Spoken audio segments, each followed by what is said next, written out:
how to add Twitter account Substack tutorial. Watch this video till the end.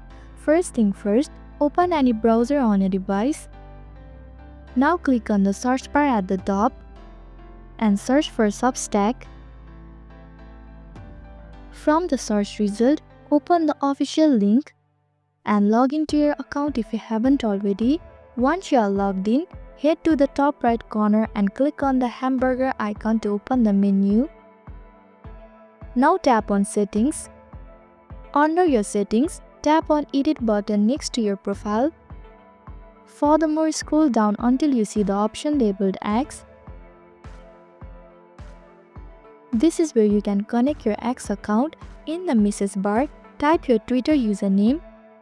After entering your username, just hit Save to confirm and apply the changes. And that's all. Your X account is now successfully linked to your Substack profile.